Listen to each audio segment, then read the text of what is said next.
Gracias por estar con nosotros este día en la redacción de Más por Más. Estamos con el diputado Federico Dorin, coordinador del PAN en la Asamblea Legislativa del Distrito Federal. Federico, ¿cómo estás, diputado? Bien, encantado de estar contigo. Pues terminó ya el periodo en la Asamblea. Viene y vendrá otro, hay retos, hay pendientes, hay problemas como en toda gran ciudad. ¿Con qué sabor te quedas? ¿Con qué calificación te quedas del trabajo que ya hicieron, del trabajo del grupo parlamentario del PAN y del tuyo propio? Bien, del PAN yo puedo estar bastante orgulloso. Tenemos menos diputados que los que teníamos en la legislatura anterior y tenemos mejores resultados. Hemos conseguido que se aprueben iniciativas de ley propuestas por Acción Nacional en mayor cantidad que en la legislatura anterior, y eso hace que el trabajo legislativo de los diputados y diputadas del PAN pues sea más reconocido en esta legislatura que en la anterior, y siendo menos diputados pues me parece que es un saldo positivo objetivo. O sea, lo han hecho mejor. Hemos logrado mejores acuerdos y más propuestas de ley del PAN. Hoy día ya son una ley para ti, para todos los capitalinos, que la anterior creo que tiene que ver con una definición estratégica de no destinar nuestro tiempo solo a la diatriba o a la descalificación del PRD y del gobierno, sino apostarle más a lo que Acción Nacional propone y saca adelante. ¿Qué calificación le pondrías al PAN en lo que va de ya este año en la Asamblea Legislativa del Distrito Federal? Nosotros nos pondría un 8,5. Un 8,5.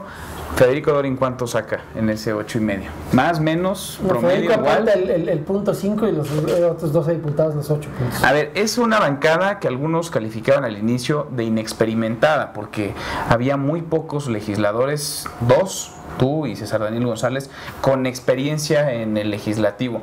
¿Se ha pagado esa curva de aprendizaje? ¿Hay inexperiencia, hay más bien entusiasmo? ¿Cómo calificarías al grupo que tienes? Mira, el grupo por su juventud me parece que ha hecho propuestas innovadoras que no hubiera hecho una bancada de Acción Nacional de mayor edad. El propio César Daniel con la Ley de los Derechos de la Tierra es una propuesta novedosa, es una nueva concepción de cosmovisión tuya y mía en un entorno urbano y medioambiental.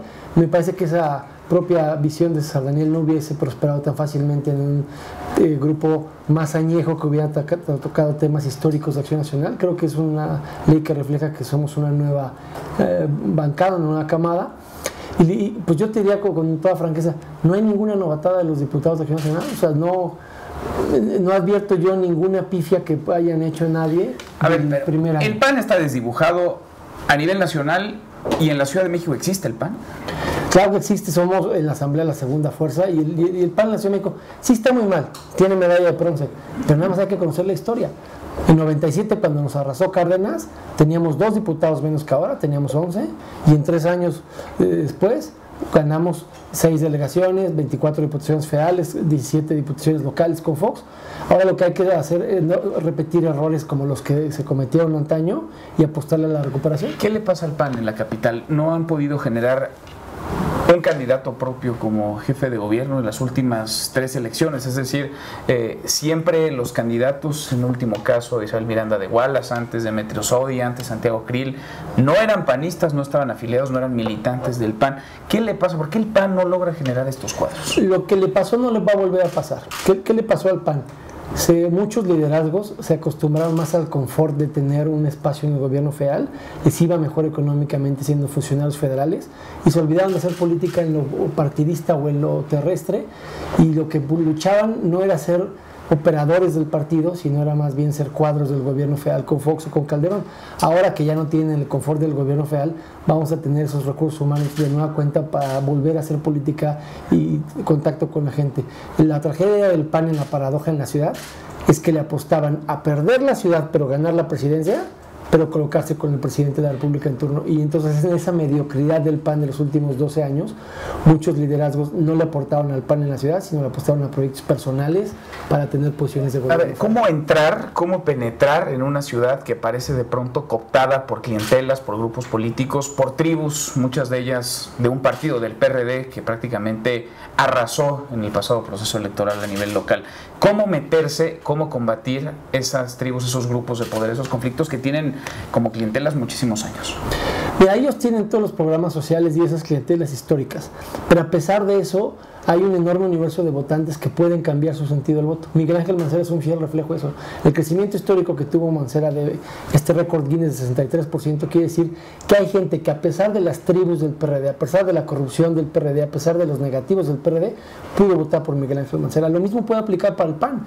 Hay gente a la que no vamos a poder persuadir porque tiene un sistema corporativo el PRD, pero esos enormes votantes que le dieron el récord Guinness a Mancera son los que tiene que recuperar el PAN, los que tiene que arrebatar de la gente que sí razona su voto, y que me parece a mí que castigó al PAN porque los últimos 12 años fue un PAN muy refractario, que estaba más preocupado por golpear al PRD y al gobierno capitalino que por escucharte a ti o retomar tu agenda. Si tú ves ahora la diputada Ballesteros en lo que ha hecho en el tema de movilidad, pues ya tiene un nicho social de gente que digo que el PAN no había sido receptor de su inquietud y que ahora ya ven en el PAN una opción para esa agenda tan importante en la ciudad. Es un buen ejemplo de cómo nos vamos a reposicionar con temas de los ciudadanos, no solo del PAN, y vamos a reconstruir la percepción que de nosotros tienen los ciudadanos. A ver, ¿quién tiene esas clientelas? Porque si hay alguien que no solamente que conoce, sino que la historia política lo ha ligado a alguien, es tu caso con el de René Bejarano. René Bejarano, que sigue siendo un factor de poder, quizá el poder fáctico más importante en la ciudad, en el mismo PRD. Puede combatir a René Bejarano porque, pues, ni con videos ni con los videoescándalos René Bejarano dejó de tener el poder que hoy tiene en la ciudad. Es paradójico. Bejarano tiene más posiciones hoy que las que tenía con López Obrador cuando era su secretario particular. Primero, cosa de análisis. Segunda, mucha gente pensó que yo iba a llegar a pelearme con René en la asamblea. Yo debo de reconocer que ambos hemos aprendido a convivir en la pluralidad. Ni él es la parte más importante. Me parece convivir en la pluralidad, ¿qué significa? Significa que para mí René no es el centro de mi agenda. Yo no llegué a la asamblea a ver cómo dinamitar a René Bejarano. Mi crecimiento político como PAN no depende de dinamitar a Bejarano, no es el centro de mi agenda. El centro de la agenda de Bejarano no es dinamitar y pasarle facturas a Doring, es más bien aguantar ahora muy claramente la investigación. Pero no es tu enemigo político. No, lo que yo tuve que ver con él no fue un asunto personal, fue un asunto eminentemente político, y como tal, entre políticos profesionales uno sabe que eso no es personal. ¿Y nunca más lo platicaste con él? Alguna vez lo platiqué con él y él tiene claro que no fue este ogro de Doring el que cuadró todo, sino que más bien yo tuve la información, hice con ella lo que sentí que era conveniente hacer, pero él sabe que lo que yo hice, no voy a pedir perdón por lo que hice, pero también sabe que no soy yo el que maquinó toda esa articulación en su contra, sino que más bien eso se llama fuego amigo, y el fuego amigo generó eso, y después cayó en manos de Acción Nacional y nosotros hicimos como otro partido. O sea, esos videos que te llegaron venían de gente del PRD. Él sabe, y lo he platicado con René, y René sabe que todo eso se generó en fuego amigo, al que ahorita ellos le quieren ajustar cuentas en otras trincheras, pero nosotros no hicimos. Yo no soy el productor de cine de los videoescándalos, yo no tuve que ver nada con la producción de los videoescándalos. A mí se me entregó ya el producto manufacturado y yo simplemente lo detoné porque teníamos la presunción de que se iban a dar a la fuga un poco con el presidente Muñoz Rocha y que no iban a enfrentar nunca la justicia. No está en tu agenda entonces René Bejarano. ¿Quién es el rival a vencer? No nada más para Federico Doring, y hablo de rival en términos políticos. ¿Quién es el rival a vencer para el Partido Acción Nacional, para los diputados del PAN en la Asamblea Legislativa del Distrito Federal, de cara a estos años para llegar a la próxima elección, a la de 2015, y después a la renovación de la jefatura de gobierno en 2018? El propio PAN. La división interna del PAN es lo que va a definir si crecemos o no en el 2015. Si el PAN no entiende con madurez que debemos de hacer un ejercicio de pluralidad y de respeto a las coincidencias y sobre todo a las divergencias, el PAN no va a tener la estatura política para pedirle una segunda oportunidad a los capitalinos. O el PAN emprende una acción seria de autocrítica, de madurez, de civilidad, o no va a tener autoridad moral para pedir una segunda oportunidad. Yo en serio estoy convencido que si el PAN hace las cosas que tiene que hacer, va a tener una segunda oportunidad. Si el PAN no demuestra madurez política, no tiene por qué esperar una segunda oportunidad. ¿Caben todos los que hoy están en el PAN en el mismo PAN, o tú ves salidas, ves expulsiones? Porque durante el proceso electoral pasado, el proceso federal, se dieron muchos dimes y diretes. Hubo quienes abandonaron el barco, quienes cambiaron de candidato a la mitad del camino. Hoy quienes están en el PAN, quienes permanecen aún con los enfrentamientos existentes, ¿caben en el mismo partido? Cabemos en el mismo y no tenemos a la mano de Calderón estropeando la vida interna del partido. Yo creo que mucho lo que pasó fue que el manoseo que se hizo desde el gobierno federal de la vida interna del partido generó mucha inconformidad. Ahora el problema de la división inminente es en el PRD, o sea, en la ciudad hay que ver qué va a pasar entre Morena y el PRD, cómo se van a desmembrar, cómo se van a disputar los espacios, cómo va a haber ahí sí tránsfugas del PRD hacia Morena. Nosotros lo que debemos de hacer es cuidar que no repitamos los errores del 2012 y el que no tengamos un presidente de la República abusando de la militancia y enrareciendo el clima de la vida interna del PAN nos va a ayudar a que no tengamos el nivel de polarización que tenemos. Entonces el entonces presidente Felipe Calderón se metía en la vida interna del PAN para mal. Se metía, a ver, es muy claro.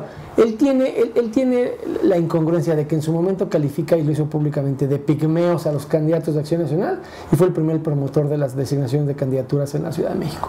Nosotros, si hubiéramos tenido un proceso interno sin la intromisión del presidente Calderón, hubiéramos tenido mucho más unidad en la Ciudad de México porque hubiéramos tenido la oportunidad de decidir nosotros el reparto de las candidaturas. La presión que ejerció Calderón, cuando menos en el PAN del DF, para imponer candidaturas afines a través de sus liderazgos fue una decisión muy dañina. Si tú le preguntas a Isabel Miranda de Wallace, pues vamos a tener ahí el primer ejemplo de cómo él fue quien la invitó a participar, ella generosamente aceptó, pero lo hizo él de manera unilateral, no lo hizo con el concurso de la militancia del PAN del DF.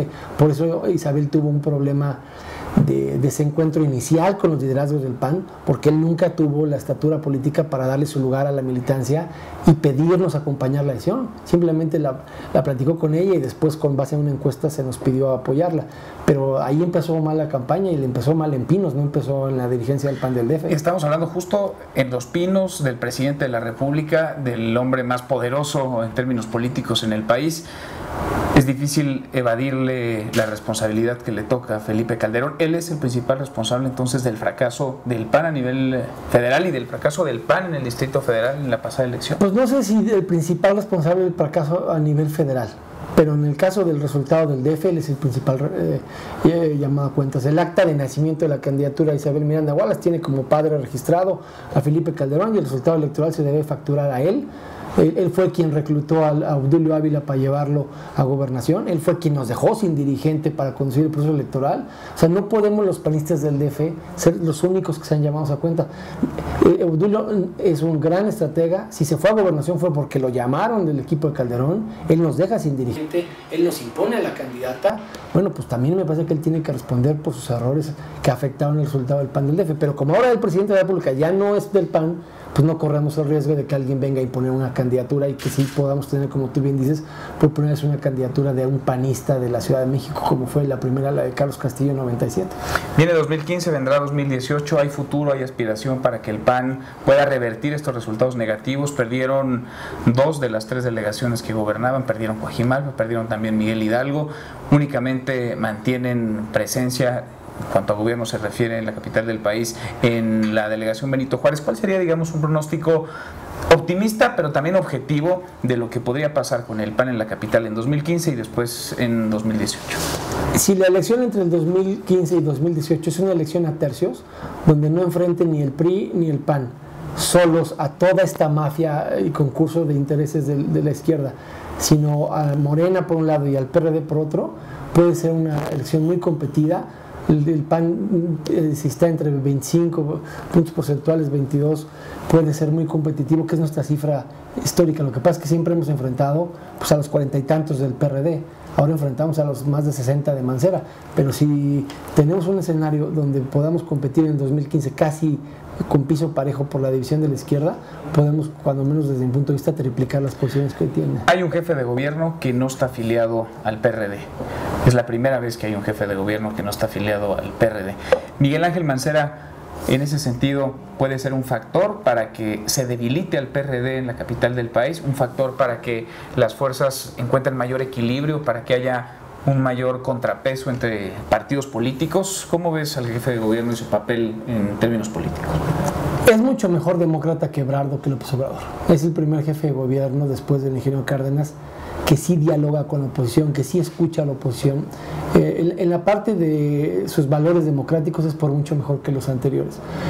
Si milita o no en el PRD es un problema de ellos, porque fue postulado como candidato externo y en el pecado llevan la penitencia.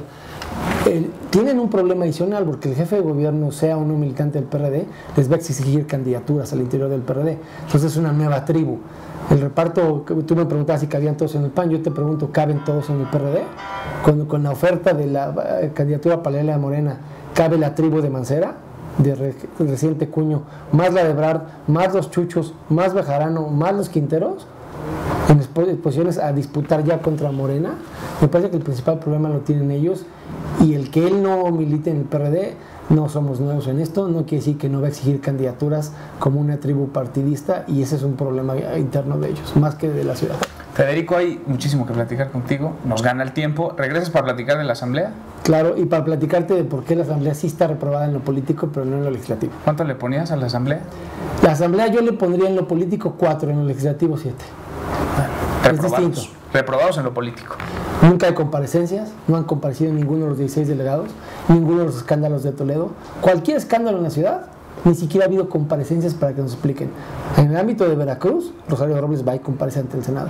En la Ciudad de México, en lo político, estamos tan mal, es tan pobre la estatura política de la mayoría del PRD, que ni siquiera tienes una comparecencia cuando hay escándalos de corrupción galopante. Esa es la mayoría del PRD. En lo legislativo sí hay resultados, numeralia, pero en lo político están muy lejos de ser una mayoría que se dignifica a sí mismos. Federico Dorin, gracias Federico. Gracias. El diputado Federico Dorin, el coordinador del PAN en la Asamblea Legislativa del Distrito Federal. Muchos temas que platicar. Mañana nos encontramos en este mismo espacio. Gracias.